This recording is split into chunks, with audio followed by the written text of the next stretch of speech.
Yahweh,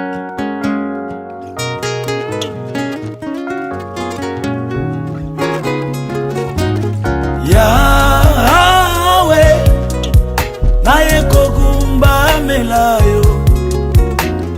Yahweh, naye kogumba melayo. Liboso nayo. Chers frères et sœurs, shalom, shalom. Moi c'est votre frère Henri Papa Moulaja. J'ai eu plusieurs demandes pour pouvoir partager mon expérience dans la conduite du culte, la modération, le ministère de chant, de louange, d'adoration, partager avec les choristes, coacher ceux qui aspirent, n'est-ce pas, à ce ministère de louange, d'adoration. Voilà pourquoi, par la grâce de Dieu, j'ai commencé cette série de formation, si vous voulez, de partage concernant la conduite du culte. Donc tout ce qui touche à la louange, l'adoration, le culte, la modération, la musique, la chorale. Donc nous parlerons de ça pendant cette tranche ici. Vous verrez plusieurs numéros qui vont pouvoir défiler et ce sera sur notre chaîne YouTube et on prendra quelques extraits qu'on placera aussi sur le net et je vous prie déjà de pouvoir les partager. C'est important de pouvoir partager l'expérience et il y a des formations qu'on donne par-ci par-là et pourquoi pas le donner aussi à la disposition du corps de Christ partout dans le monde. Voilà un peu le but de ces moments de partage que vous verrez désormais sur le net et surtout sur ma propre chaîne YouTube Henri Papa Moulaja. Mais pour ce premier numéro, je voudrais que nous puissions tout simplement redéfinir les concepts de base. C'est-à-dire, je voudrais qu'ensemble, nous puissions parler sur ce que nous entendons par le culte déjà. Le culte, c'est quoi déjà le culte? Et puis, quelles sont les sortes de culte? Et puis, comment s'y prendre? Voilà un peu pour ce premier numéro. On va pouvoir s'arrêter là pendant ces quelques minutes. Alors, pour ne pas vous prendre beaucoup de temps, déjà, quand on parle du culte, il y a deux dimensions, deux choses qu'il faut retenir dans la définition du culte. Premièrement, le culte renvoie à une réunion, vous voyez, un rassemblement, une assemblée. Si vous lisez les textes de la Bible, plusieurs fois, les psaumes parlent d'assemblée, de réunion. Le psalmiste dit dans psaume 35, il dit « Je publierai ton nom dans la grande assemblée ». Il dit « Il est doux et agréable pour des frères de demeurer ensemble, unis ». L'apôtre Paul dit « Lorsque vous vous réunissez, quelqu'un parmi vous a-t-il un chant, un hymne, une parole, une prophétie, etc. qu'il le donne pour l'édification de tous ». Ça, c'est le premier élément qui entre dans la définition du culte. Et puis, la deuxième dimension, le deuxième élément important pour comprendre le culte, c'est le sacrifice. Voilà. Ça, c'est un peu plus personnel. Ce n'est plus assemblée, réunion, mais c'est quelque chose de personnel. Quand on parle du culte, l'élément central, c'est le sacrifice. Chaque fois que les enfants d'Israël se réunissaient, ils offraient des sacrifices. Il y avait un sacrificateur qui est le moteur du culte en Israël. Il n'y a pas de culte sans sacrifice. Il n'y a pas de culte sans sacrificateur. Et donc, maintenant, ça nous concerne personnellement, individuellement. Pourquoi? Parce que l'apôtre Paul explicite ça dans Romains, chapitre 12, verset 1er. L'apôtre Paul dit ceci.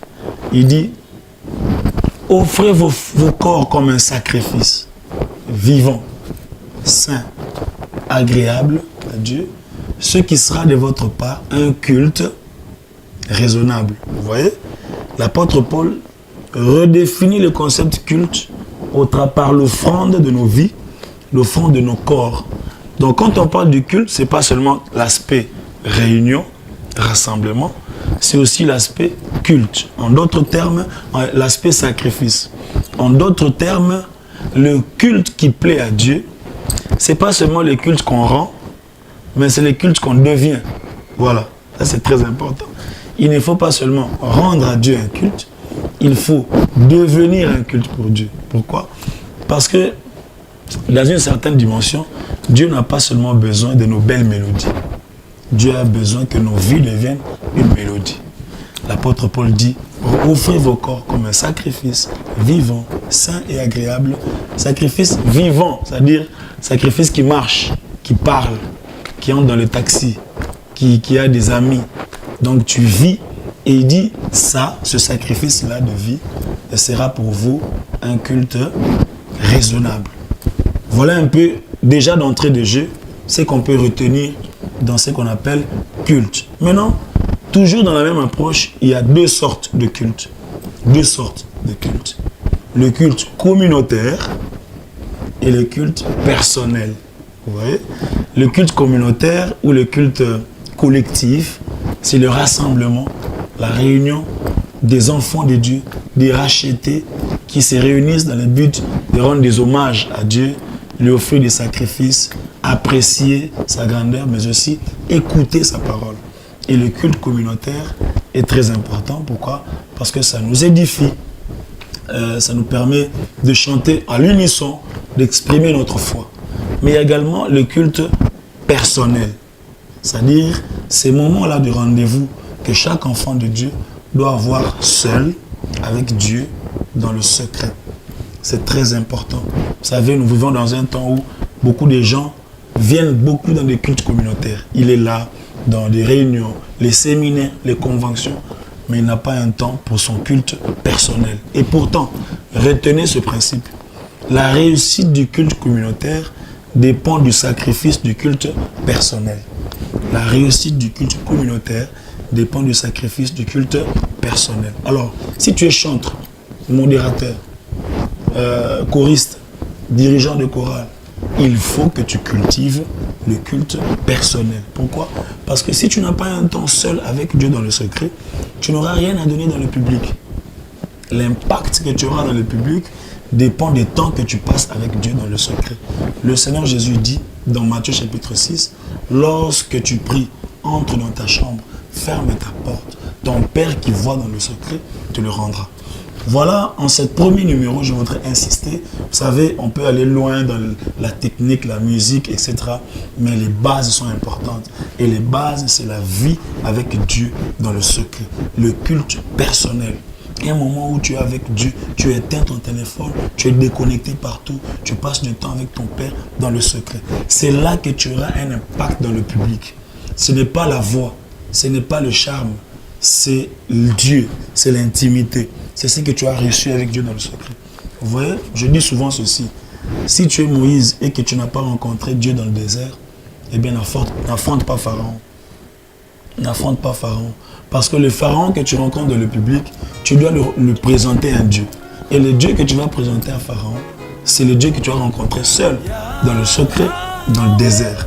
C'est pourquoi le Seigneur Jésus, il cultivait la vie avec Dieu dans le secret. Il passait des temps de culte personnel et il avait de l'impact dans le public. Lorsqu'il sortait, la Bible dit, il parcourait les rues de Galilée faisant du bien. Je prie que ton intimité avec Dieu dans le secret puisse faire en sorte que tu aies de l'impact dans le public. Quand tu tiendras le micro, que la vie se dégage. Cette vie-là, tu l'as dans le secret. Voilà pour ce premier numéro. On se donne rendez-vous sur ma chaîne YouTube et que Dieu vous bénisse. Yahweh, Yahweh, Yahweh. Naye kogumba melayo, liboso nayo na pusani.